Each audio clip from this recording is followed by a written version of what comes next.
పరిశుద్ధుడును మన ప్రభు అయిన యేసుక్రీస్తు నామములో మీ అందరికీ శుభాభివందనాలు తెలియపరుస్తున్నాను. క్రీస్తు ప్రియులారా, కొన్ని సంవత్సరాల క్రితం ఆ ప్రాంతంలో భయంకరమైన అల్లర్లు జరిగినాయి. ఈ భయంకరమైన అల్లర్లు జరిగినప్పుడు అక్కడ కర్ఫ్యూ విధించారు. 144 సెక్షన్ పెట్టారు. ఎవరైనా బయటికి వస్తే వారిని నేను కాల్చి చంపేస్తారు. అలాంటి భయంకరటువంటి కర్ఫ్యూ విధించారు ఆ పట్టణంలో. అయితే ఒక దైవభక్తి కలిగిన కుటుంబం ప్రతిరోజు దేవుడి సన్నిధిలో కుటుంబ ప్రార్థనలో కూర్చోబెట్టి తన బిడ్డల్ని ఆయన ప్రార్థన చేస్తూ ఉన్నాడు. బయటికి వెళ్ళటానికి పాలు కొనటానికి లేదు,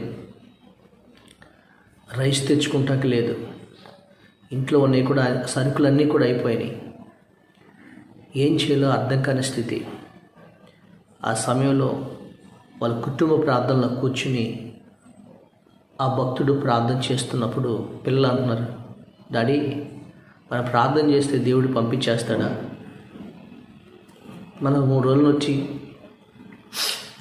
పస్తులు ఉంటున్నాం, ఏదో సాలిచాలను తిని నీళ్ళు తగ్గి పడుకుంటున్నాం. బయటకు చూస్తే భయంకరమైన కర్ఫ్యూ, బయటికి వెళ్దామంటే కాలు చంపేస్తున్న పరిస్థితులు ఉన్నాయి. ఇంకా ప్రార్థనలో కూర్చుంటే మాకు నీరసంగా ఉంది. ప్రార్థనలో కూర్చుంటే దేవుడు అంటే దేవుడు ఎక్కడి నుంచి తీసుకొచ్చిస్తాడు, మనకి ఇస్తాడా దేవుడు అంటాడు. ఆ భక్తుడు నవ్వి, దేవుడు సహాయం చేస్తాడు బాబు, మనకి ఎటువంటి మార్గం లేదు కదా, దేవుడే మనకు మార్గమై ఉంటాడు అని ఆ పిల్లలు చెబుతూ వాళ్ళు ప్రార్థన చేస్తూ ఉన్నారు. కుటుంబ ప్రార్థన చేసి పడుకున్నారు. అప్పటికే 3 రోజులు అయిపోయింది కర్ఫ్యూ విధించి. వారు తిండి తిప్పలు లేకుండా నీళ్లు తాగి ఏదో గంజి కాలు తాగి పడుకుంటున్నారు. పేదవ కుటుంబం. కనీసం టీ తాగుదామన్నా పాలు ప్యాకెట్లు అమ్మే స్థితి లేదు బయట. అలాంటి సమయంలో రాత్రి 12 గంటల టైంలో తలుపులు మోగుతున్నాయి. తలుపులు మోగుతుంటే ఏంటి తలుపులు తీస్తున్నారని చూస్తే వెంటనే తలుపు తీశారు. 2-3 పోలీసులు ఉన్నారు. తర్వాత 1-2 లోపలికి వచ్చారు. అయ్యా, భయంకర పరిస్థితులు ఉంది, నేను ఇంటికి వెళ్తే లోపు మేము చంపేస్తారు కాల్పుల్లో. ఈ రాత్రి మీ ఇంట్లో ఉండి మేము 2-3 రోజులు ఇంట్లో ఉండి మేము తెల్లారి వెళ్ళిపోతాము అన్నారు. ఎందుకంటే భక్తుడు కాబట్టి. అప్పుడు వాళ్ళ పిల్లలు అంటున్నారు, మాకే తింటానికి తిండి లేదు, ఇంకా మా డాడీ మిమ్మల్ని కూడా ఉండమంటున్నారు అని వాళ్ళు అంటున్నారు. అప్పుడు ఈ భక్తుడు అన్నాడు, బాబు ఉండండి, ఆశ్రయం కూడా వచ్చారు, ఇప్పుడు కానీ మీరు ఎక్కడి నుంచి వెళ్తే మిమ్మల్ని చంపేస్తారు అన్నాడు. ఆ సమయంలో ఆ పోలీసులు దిగబెట్టి వెళ్తున్న సమయంలో పోలీసుని పిలిచి అన్నారు వచ్చిన వాళ్ళు, అయ్యా 1 నిమిషం ఆగండి, మాది ఎదురుగా పెద్ద కిరాణా షాప్, మాది హోల్సేల్ పెద్ద షాప్. ఎదురుగి తిండికి కరువుకి రాత్రుల పూట తలుపులు పగలగొట్టేస్తున్నారు, షాపులు పగలగొట్టేస్తున్నారు. ఇంటికి ఎదురుగా నా షాప్ అది. అవన్నీ కూడా షెల్టర్ లేపి మాకు ఒక అర్ధగంట టైం ఇస్తే మీరుంటే అవి మొత్తం కూడా ఇంట్లో తీసుకొస్తామన్నారు. అక్కడ నుంచి రైస్ బస్తాలు, పప్పు బస్తాలు, నూనె డబ్బాలు, సరుకులు, ఆ కొట్లో సామాన్లు అన్నీ కూడా తీసుకొచ్చి ఇంట్లో పెట్టుకున్నారు. ఆయన ఎవరో తెలుసండి, పెద్ద సేట్ అంట. ఈ భక్తుడి కుటుంబం తెలుసు, దేవుని బిడ్డ తెలుసు, ఈయన దైవజనుడు. అయితే వాళ్ళు అన్నారు, అయ్యా పోలీసులు అన్నారు మీరు వెళ్ళండి అని చెప్పాను అన్నారు. తలుపేశారు. బాబు అయ్యా మీకు తెలుసు కదా, ఎటు తిరిగి మేము వెళ్ళిపోతే షాప్ పగలగొట్టేసి దొంగతనం జరుగుతుంది, ఆల్రెడీ తీసుకెళ్ళిపోతున్నారు, ఎందుకు వాళ్ళు పాలు చేయటం, అందుకని మీ ఇంట్లో పడేసాను, మీరు తినండి, ఈ మొత్తం మీరు అనుభవించండి అని ఒకరోజు ఆ ఇంట్లో ఉన్నారు. వీళ్ళతో పాటు కుటుంబ ప్రార్థనలో కూర్చున్నారు. అప్పుడు అన్నారు, వాళ్ళ కొడుకుతో చెప్తున్నాడు తండ్రి, చూసావా నాన్న, దేవుడు మనకి ఎలా సహాయం చేశాడో చూసావా? ఈ సేటుగాడి రూపంలో మనకు సహాయం చేశాడు. సేటుగారికి సాక్ష్యం చెప్పినప్పుడు ఆయన ఎంత గొప్ప దేవుడో మీ దేవుడు అని చెప్పని ఆయన దేవుని స్తుతించాడు పిల్లరా. తర్వాత 2 రోజుల నుండి ఆ సేటు గారు వచ్చిన ఆయన వెళ్ళిపోయారు. వీళ్ళు ఆ ఇంట్లో వాళ్ళు కరిఫీ అయిపోవటం కాదు కదా, సంవత్సరం అంతా కూడా వాళ్ళు పోషించబడ్డారు, సంతృప్తిగా తిన్నారు. దేవుడు ఆ విధంగా వాళ్ళకి సహాయం చేశారు. ఈరోజు ఆ దేవుడు నమ్మదగిన వాడు. ఇది యథార్థంగా జరిగిన సంఘటన కొన్ని సంవత్సరాల క్రితం. పిల్లల, దేవుడి మీద మనం మొరపెట్టినప్పుడు మన ప్రార్థన ఆలకిస్తాడు దేవుడు. ఆయన మనకి ఆకలి దప్పులతో ఉండనిచ్చే దేవుడు కాదు. ఆయన మనలను అనాథలుగా విడిచిపెట్టే దేవుడు కాదు. ఆయన మనలను పస్తులుంచే దేవుడు కాదు. ఆయన ప్రేమ కలిగిన దేవుడు. ఆ దేవుడికి మనం మొరపెడితే, ఆ దేవునికి నువ్వు ప్రార్థన చేస్తే నీకేం కావాలో ఆ సమయానికి దేవుడు నీకు ఆశ్చర్యకరమైన సహాయాన్ని ఆయన పంపిస్తాడు. ఈ విషయం నువ్వు మర్చిపోవద్దు. బైబిల్ గ్రంథంలో కీర్తన గ్రంథం 106వ కీర్తన 5వ వచనం చూడండి. ఒక మాట చదువుతాను. ఆకలి దప్పుల చేత వారి ప్రాణము వారిలో సమస్యలను, వారి కష్టకాలమందు యెహోవాకు మొరపెట్టిరి, ఆయన వారి ఆపదల నుండి వారిని విడిపించెను. ఇక్కడ కొంతమంది జనాంగాలు ఉన్నారు. వారు ప్రయాణం చేస్తూ ఉండగా ఆకలి దప్పులతో అలమటిస్తున్నారంట. తిండి లేక, నీరు లేక వాళ్ళు సొమ్మసిల్లిపోయి, వాళ్ళ ప్రాణం వాళ్ళని సొమ్మసిల్లిపోయిందంట. ఆ సమయంలో వాళ్ళు ఏం చేశారో తెలుసా? వాళ్ళు యెహోవాకు మొరపెట్టగా ఆయన, రాయబడింది కదా, యెహోవాకు ఏం చేశారు? వాళ్ళు మొరపెట్టిరి, ఆయన వారి ఆపదల నుండి వారిని విడిపించారు. ప్రియ దేవుడి బిడ్డలారా, ఈరోజు నీ ఇంటిలో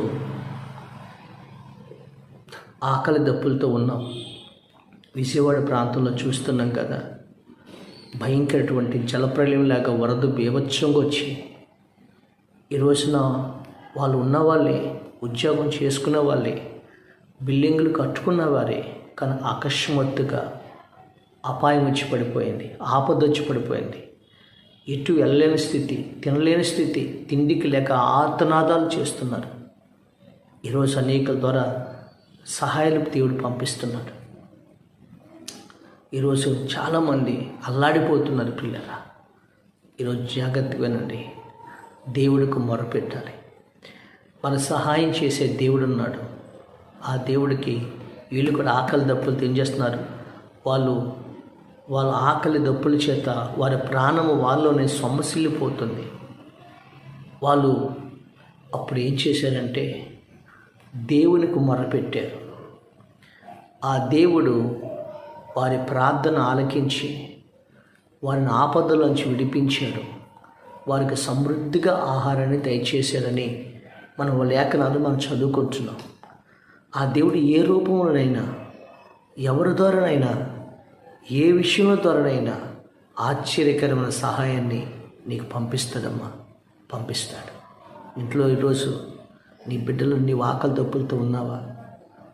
ఈరోజు ఒకవేళ ఇంట్లో నువ్వు కష్ట స్థితిలో ఉన్నావా, ఆపద స్థితిలో ఉన్నావా, దేవుడు నీకు సహాయం చేస్తాడు. అలాగే సోమ్రోను పట్టణం అనే ఈ సోమ్రోన్లో ఒక భయంకరటువంటి కరువు వచ్చి పడిపోయింది.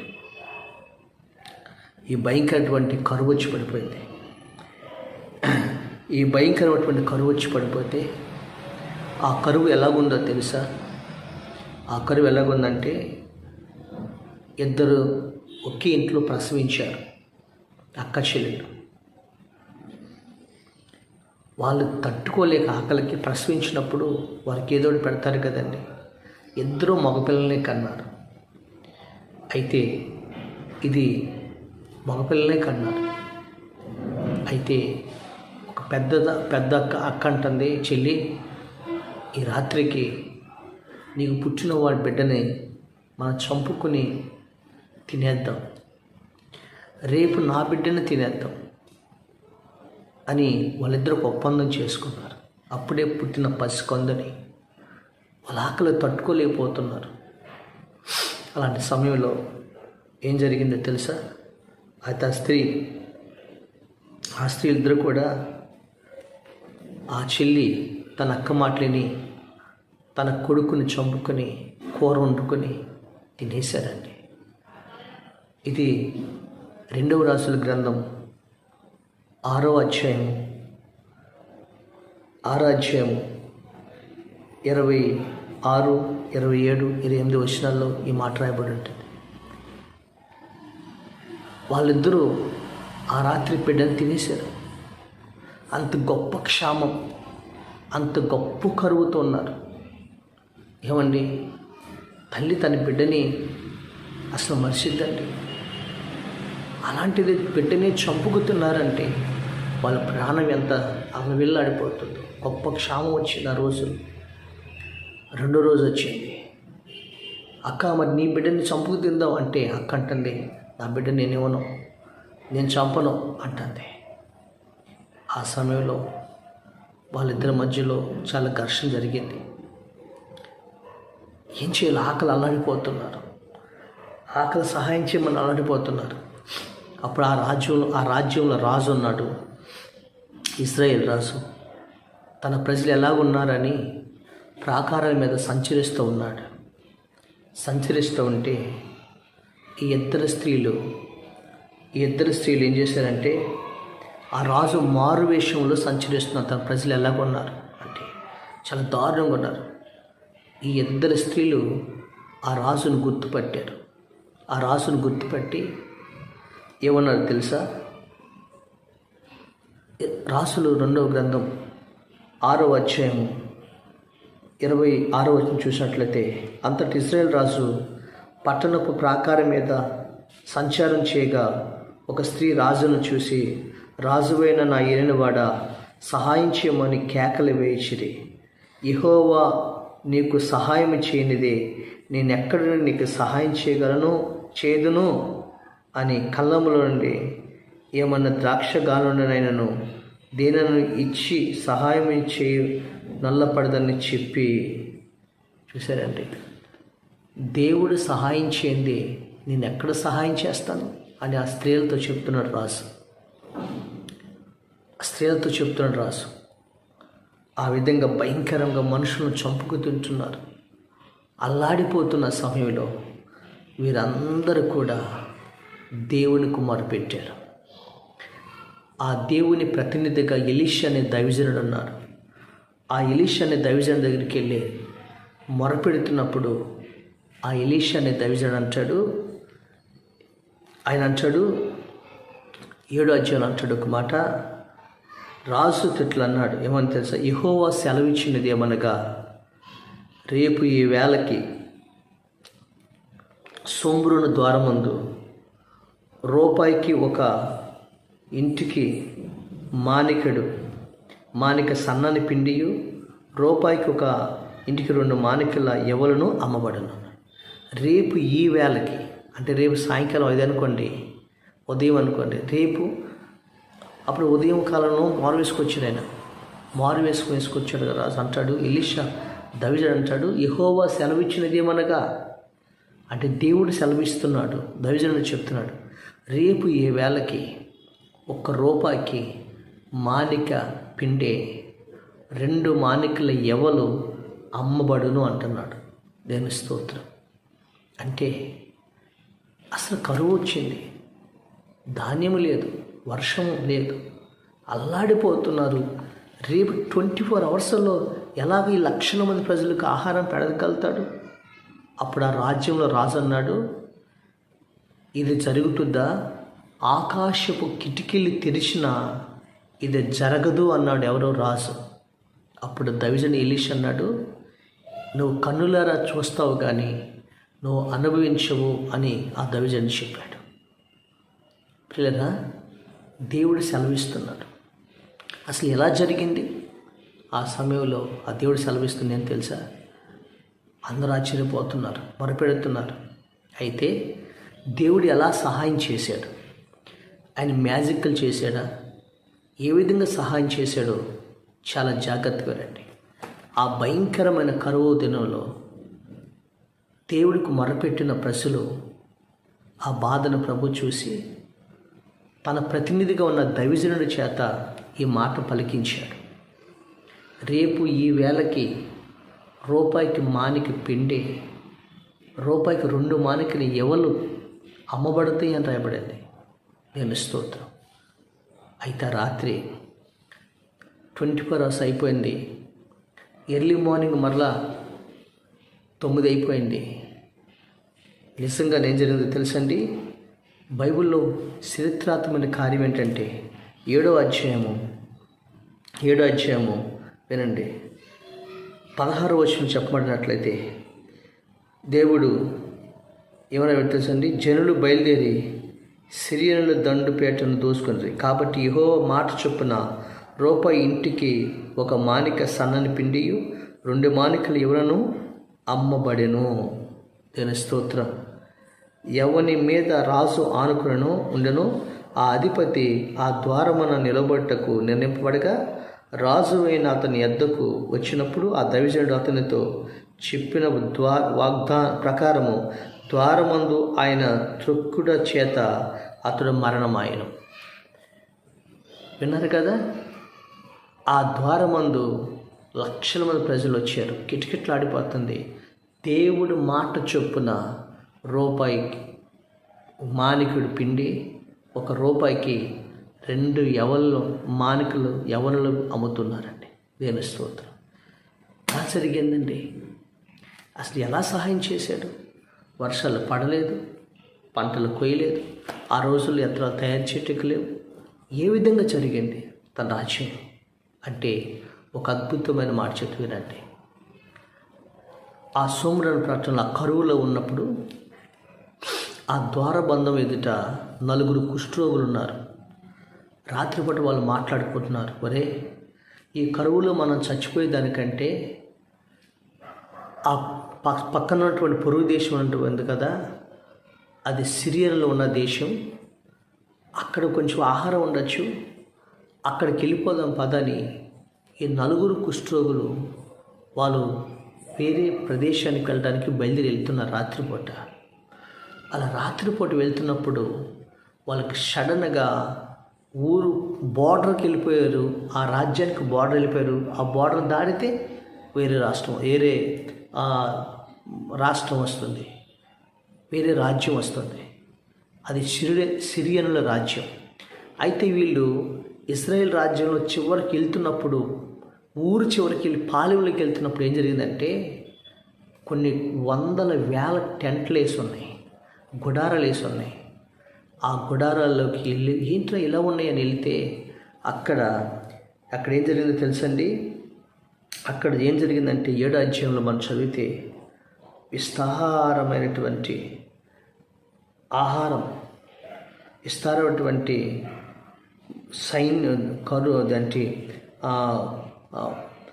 వారు విస్తారమైనటువంటి ఆహారం ఉంది, విస్తారమైనటువంటి పిండి, విస్తారమైనటువంటి వస్త్రాలు, ధనము విస్తారంగా ఉంది అక్కడ. ఈ కుష్ఠరోగులు అసలు ఎలా జరిగిందా, ఎవరు తెచ్చారు, ఏం తెచ్చారు, ఎవరు లేరు ఇక్కడ అనుకుంటున్నారు.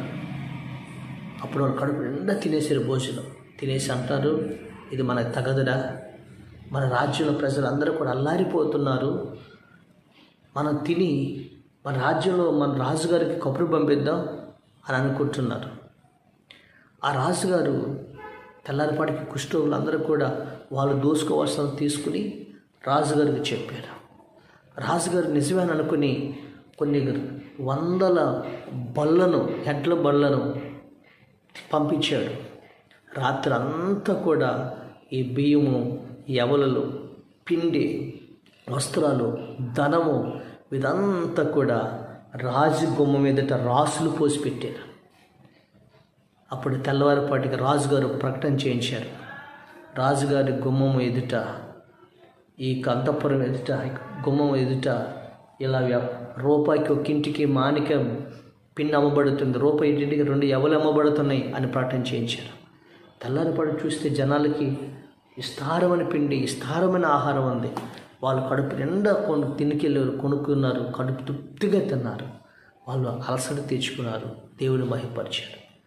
పిల్లలు ఎలా జరిగింది, అసలు ఎలా జరిగింది, అక్కడ ఎవరు పెట్టారు ఆహారం అంటే, ఇజ్రాయేల్ దేశాన్ని, ఆ సోమ్రోను పట్టణాన్ని, ఆ రాజ్యాన్ని దోసుకోవటానికి ఆ రాజ్యం మీద పడి, ఆ రాజ్యాన్ని మీద యుద్ధం చేసి, ఆ రాజ్యంలో రాజును పట్టుకుని ఆ రాజ్యాన్ని వాళ్ళు స్వాధీనపరుచుకుందామని పొరుగు రాజ్యం అటువంటి సిరియనులు 1 సంవత్సరం క్రితమే వాళ్ళు రహస్యంగా ఇలా రాజ్యంలో సొరబడి బోర్డర్లో వాళ్ళు ఆహార ధాన్యాలు మొత్తం కూడా వాళ్ళు నిల్వ చేసుకున్నారు. ఈ రాజ్యం మీద మనం యుద్ధం చేస్తే రాజ్యం మందవుతుందని నిల్వ చేసుకున్నారు. అంటే ఆ సమయంలో ఏం జరిగిందో తెలుసా అండి? అన్నీ నిల్వ చేసుకుని అన్నీ స్టాక్ చేసుకున్న తర్వాత బైబిల్ రాయబడిన 7వ అధ్యాయంలో యెహోవా దేవుడు తన రథములను పంపించాడు పరలోకం నుండి. ఆ రథముల శబ్దము ద్వారా, ఆ రథము శబ్దాలు విని సిరియన్లు అన్నారు, అమ్మో మన దగ్గరికి ఈ శత్రు సైన్యం వచ్చేస్తున్నారు, ఈ రాజ్యంలో రాజులు వచ్చేస్తున్నారు, మనం చంపేస్తారని వాళ్ళు అక్కడి నుంచి ఆహార ధాన్యాలు వదిలిపెట్టారు, వస్త్రాలు వదిలిపెట్టారు, ధనం వదిలిపెట్టారు, అన్నీ వదిలిపెట్టి గుడాలు వదిలిపెట్టి వాళ్ళు పరుగు వెళ్ళిపోయారు, అందరూ పారిపోయి వెళ్ళిపోయారు. దేవుడు ఆ రాజ్యంలోకి అంతవరకు రథాలు తరిమేసినాయి. ఆ తర్వాత కుష్ఠరోగులు వచ్చారు. దైవం కలిగిన దేవుడికి ముందే తెలుసు తన ప్రజలకు కరువు వస్తుంది, క్షామం వస్తుంది అని తెలిసే ముందే శత్రువుల ద్వారా ఆహారాన్ని పంపించాడు. దేవుని స్తోత్రం కలిగినగా. అయితే కుష్ఠరోగులు ఏం చేస్తే తెలుసా, తన స్వార్థం చూసుకోకుండా వాళ్ళు తృప్తిగా తిన్నారు, వాళ్ళు తీసుకెళ్ళగలంతా తీసుకెళ్ళారు. మనం కూడా దేవుడు మనం తృప్తిపరిచే దేవుడు.